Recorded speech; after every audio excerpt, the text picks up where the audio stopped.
तो बच्चों, रणभूमि में जाने से पहले मनभूमि में खेला जाता है। रणभूमि में जाने से पहले मनभूमि में खेला जाता है। हेलो बच्चों, कैसे हैं आप लोग? ठीक है, चलिए बहुत बढ़िया। चलिए आज की टॉपिक वर्ब का पार्ट 2। पार्ट 1 जो पहले ही हमने वीडियो डाल रखा है एक्सेल प्लस 1.0 में, उसमें पार्ट 1 आप लोग अच्छे से देख लीजिएगा। पार्ट 1 को जो अच्छे से समझ लेगा ना, उसको पार्ट 2 समझने में प्रॉब्लम नहीं होगी। ठीक है, तो पार्ट 1 आप लोग अच्छे से देख लीजिएगा। पार्ट 1 को समझ लेंगे तो पार्ट 2 भी आपका बिल्कुल 100% समझ में आएगा। ठीक है, तो चलिए पार्ट 2 स्टार्ट करते हैं। वर्ब को हिंदी में कहते हैं क्रिया। इसकी परिभाषा कर्ता के स्थिति व कार्य को दर्शाता है, उसे हम क्या कहते हैं? क्रिया कहते हैं। ठीक है ना। और अंग्रेजी में जो क्रिया होता है, वर्ब जो होता है, वो 2 कैटेगरी में डिवाइड किया गया है। पहले वाले को कहते हैं मेन वर्ब और दूसरे वाले को कहते हैं हेल्पिंग वर्ब या ऑक्सिलरी वर्ब। ठीक है, हेल्पिंग वर्ब या ऑक्सिलरी वर्ब दोनों एक ही होता है, बस नाम अलग अलग हो गया है। एक को हेल्पिंग वर्ब, ऑक्सिलरी वर्ब इसको कह सकते हैं। ठीक है, तो देखिए आज हम जिक्र करेंगे केवल ऑक्सिलरी वर्ब पे चर्चा करेंगे, यानी कि हेल्पिंग वर्ब पे। तो देखिए क्या होता है, जो हेल्पिंग वर्ब अंग्रेजी में जो होता है ना, वो लगभग 24 प्लस होते हैं या 24 नियर अबाउट होते हैं। ठीक है, नियर अबाउट 24 होते हैं। तो हेल्पिंग वर्ब 24 कौन कौन से हो सकते हैं? जैसे बचपन से आप लोग पढ़ते आ रहे हैं इज हो गया, am, are, was, were, has, have, had, can, could, may, might. ये जितने भी हम लोग बचपन से लेके अब तक जितनी भी सहायक क्रियाएं पढ़ते हुए आ रहे हैं, सब के सब ही क्या कहलाते हैं? वो हेल्पिंग वर्ब कहलाते हैं, जो नियर अबाउट 24 के आसपास होते हैं। ठीक है ना। चलिए अब देखिए क्या होता है। जिस तरह से किसी अगर स्कूल में बच्चों की संख्या, एक ही क्लास में बच्चों की संख्या ज़्यादा हो जाती है, तो उनको क्या किया जाता है? उनको ये किया जाता है कि उनको सेक्शन में बांट दिया जाता है, कि 2 सेक्शन बना दिया जाता है। कुछ बच्चों को एक सेक्शन में रखा जाता है और कुछ बच्चों को एक सेक्शन में रखा जाता है, ताकि दोनों की अच्छे से पढ़ाई हो सके। ऐसा किया जाता है ना। तो बिल्कुल वही रवैया यहाँ पे अपनाएंगे। दोनों ये क्या होते हैं, जो नियर अबाउट 24 जो वर्ब होते हैं, इनको सही से समझने के लिए, सही से इनकी एक्शन को समझने के लिए क्या किया जाता है? इनको भी 2 सेक्शन में क्या कर दिया जाता है? डिवाइड कर दिया जाता है। बात को ध्यान से समझिएगा। ठीक है ना। इनको भी क्या कर दिया जाता है? 2 सेक्शन में डिवाइड कर दिया जाता है। इसमें से जो 24 होते हैं, कुछ उसमें से वर्ब को निकाल करके एक अलग सेक्शन में रख दिया जाता है, और बाकी जो बच जाते हैं उनको किसी दूसरे वाले सेक्शन में क्या किया जाता है? रख दिया जाता है, ताकि हमको उसकी जो क्रिया होगा, जो एक्शन होगा, वो हमको अच्छे से समझ में आएगा। स्कूलों में यही होता है ना, ताकि अच्छे से पढ़ाई हो सके। ठीक है, तो वही काम करते हैं। तो देखिए अगर उनको हम, यही होता है कि हेल्पिंग वर्ब को भी कितने कैटेगरी में डिवाइड कर दिया गया? 2 कैटेगरी में डिवाइड कर दिया गया। पहले कैटेगरी को कहा गया कि आपका जो कैटेगरी होगा उसको प्राइमरी ऑक्सिलरी कहा जाएगा, और दूसरा जो कैटेगरी बनाया गया था उसको क्या कहा गया? मॉडल ऑक्सिलरी कहा गया। ठीक, हेल्पिंग वर्ब के 2 कैटेगरी, एक हो जाएगा आपका प्राइमरी ऑक्सिलरी, और दूसरा जो कैटेगरी आपने बनाया उसको क्या कहेंगे हम? मॉडल ऑक्सिलरी कहेंगे। ठीक है ना। तो अब देखिए, अब ये प्राइमरी ऑक्सिलरी में कितने बच्चे आएंगे, मॉडल ऑक्सिलरी में कितने बच्चे आएंगे, कौन कौन आएगा, इसको हम देख लेते हैं। पहले तो ये देख लीजिए, ये प्राइमरी ऑक्सिलरी और मॉडल ऑक्सिलरी 2 सेक्शन बनाया गया, एक को प्राइमरी और दूसरे को मॉडल कहा गया। ये प्राइमरी ऑक्सिलरी में कौन कौन आएगा, मॉडल ऑक्सिलरी में कौन कौन आएगा, उसको देख लीजिए। देखिए प्राइमरी ऑक्सिलरी में आपका वे वर्ब आते हैं, जैसे is, am, are, was, were, has, have, had, do, did, dud, does, being और बीन। ये सब वर्ब किसमें आते हैं? प्राइमरी ऑक्सिलरी में आते हैं। ठीक, मॉडल में देख लीजिए, मॉडल में कौन कौन आता है? Can, could, may, might, shall, should, will, would, must, ought to, use, dare, need. ये सभी के सभी वर्ब किस में आते हैं? मॉडल्स में आते हैं।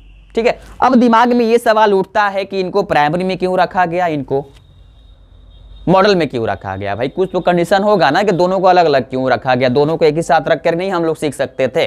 लेकिन नहीं, दोनों का काम अलग होगा ना। पहले ही बता रखे हैं कि 2 सेक्शन इसीलिए बनाए जाते हैं स्कूल में, ताकि इनको भी उतना ही शिक्षा अच्छी से दी जा सके जितना कि दूसरे सेक्शन में मिल रही है।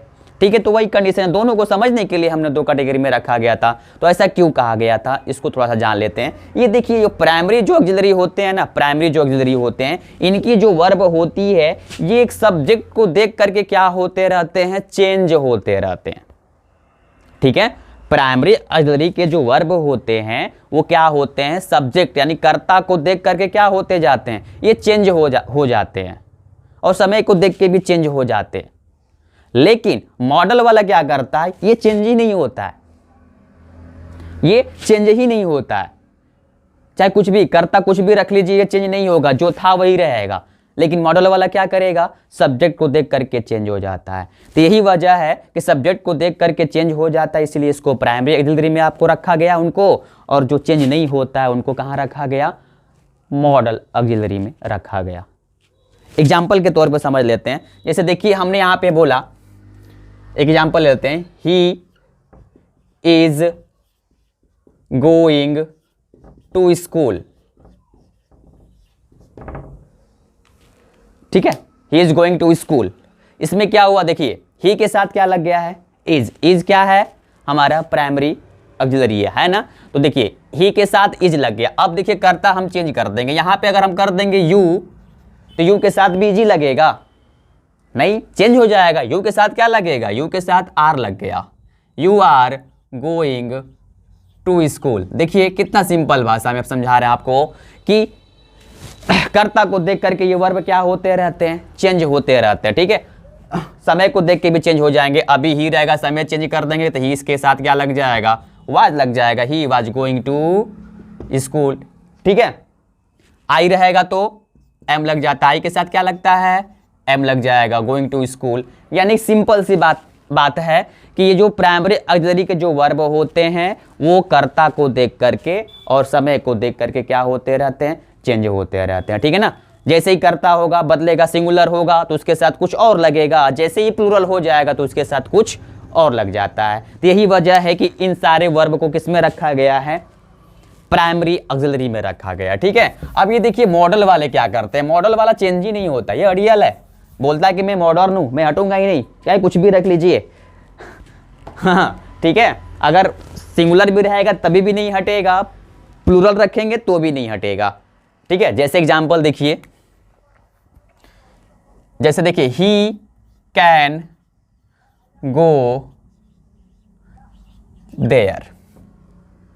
ठीक है, ही कैन गो देयर। अब देखिए कर्ता को चेंज कुछ भी करिए, ही के साथ अब यू लगा दीजिए, यू के साथ भी क्या लगेगा, कैन। कभी पढ़े हो क्या, कैन के साथ कुछ और लग जाना, नहीं ना, तो यू के साथ क्या हो जाएगा, can go there.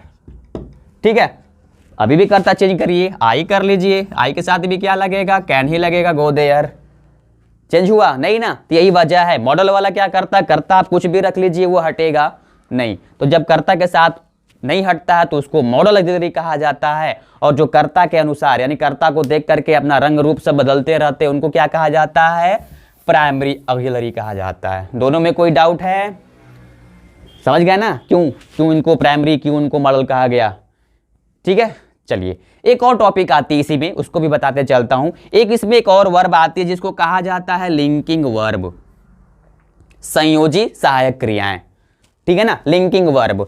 Linking verb कौन कौन होते, is, am, are, was, were. अब ये कौन सी आफत आ चुकी है, लिंकिंग वर्ब।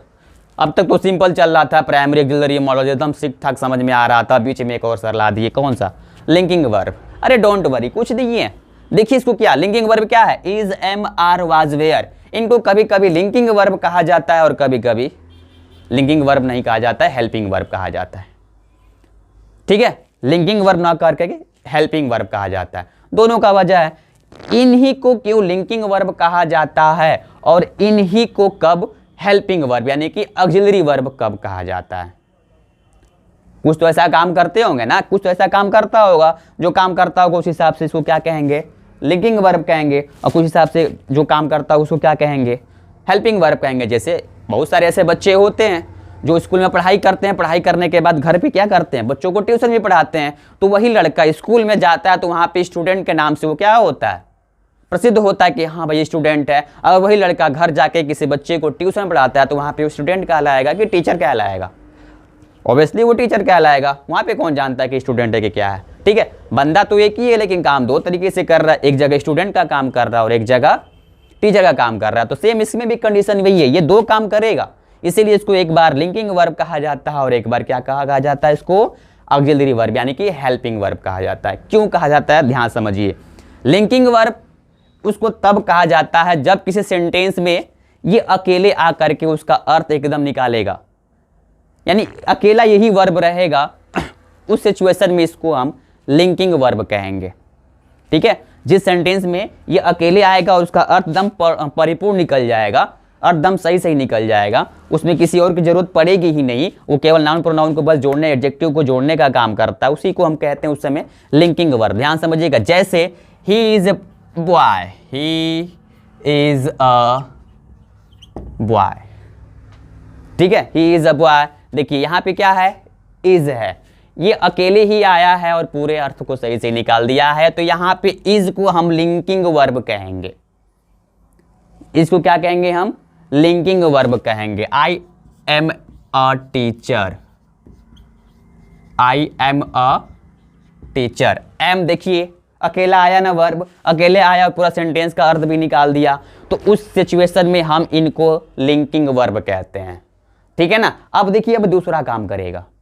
दूसरा काम कैसे करेगा, ध्यान से देखिएगा। ये देखिए, अब हम आपको एक सेंटेंस देते हैं, जैसे बोल देंगे he is going to Delhi. ठीक है, he is going to Delhi. अब देखो, वही लड़का इस सेंटेंस में भी आया था, वही लड़का इस सेंटेंस में भी आ गया, लेकिन दोनों में फर्क देखिए, ये क्या करेगा, दोनों में अलग काम कर रहा है। यहाँ पे देखिए, ये अकेले ही आया था और पूरा सेंटेंस को सही निकाल दिया था, इसलिए यहाँ पे इसको हम लिंकिंग वर्ब कहते हैं। लेकिन यहाँ पे देखिए, दो वर्ब आ गया, ये भी आ गया और वो भी क्या है, एक वर्ब है, गोइंग, ये आपका मेन वर्ब है। ठीक है ना, बताया था ना मेन वर्ब किसे कहते हैं, हाँ वही वाला है। तो देखिए, ये इज क्या कर रहा है, गोइंग के साथ आके जुट गया। ठीक है, यानी कि ये गोइंग की हेल्प कर रहा है, अगर ये नहीं होता तो शायद ये सेंटेंस अधूरा हो जाता हमारा। यानी कि ये वाला जो है, ये वर्ब जो प्राइमरी वर्ब है, ये मेन वर्ब का हेल्प कर रहा है, इसलिए यहाँ पे ये जो इज होगा, इस समय यहाँ पे हम इसको ऑक्सिलरी वर्ब यानी कि हेल्पिंग वर्ब कहेंगे। क्यों, क्योंकि ये दूसरे वर्ब का क्या कर रहा है, मदद कर रहा है। ठीक है, अगर मदद नहीं करता था, देखिए अकेले आया था, यहाँ पे ये लिंकिंग वर्ब कहा जाता था, यहाँ पे भी ये आया, ये भी लिंकिंग वर्ब कहा जाएगा। लेकिन यहाँ पे देखिए, ये आया है तो ये किसी दूसरे वर्ब को क्या कर रहा है, हेल्प कर रहा है, उसका सपोर्ट कर रहा है, इसलिए यहाँ पे जो इज होगा वो हमारा क्या कहलाएगा, हेल्पिंग वर्ब कहलाएगा। लेकिन यहाँ पे क्या कहलाएगा, ये लिंकिंग वर्ब कहलाएगा। ठीक है, समझ में आ गई। चलिए, बहुत बढ़िया। तो आज के लिए बस इतना ही। अगला वीडियो पार्ट 3 हम आपको बताएंगे कि प्राइमरी ऑक्सिलरी का कहाँ पर प्रयोग होता है। ठीक है, अगली वीडियो में हम जल्दी अपलोड करेंगे कि प्राइमरी ऑक्सिलरी का कहाँ अपलोड होता है। ठीक है, ऑल द बेस्ट, धन्यवाद। दोस्ती करना है तो किताबों से करो, अगर वो बेवफा भी निकली ना तो काबिल इंसान बना के छोड़ेगी। ठीक है।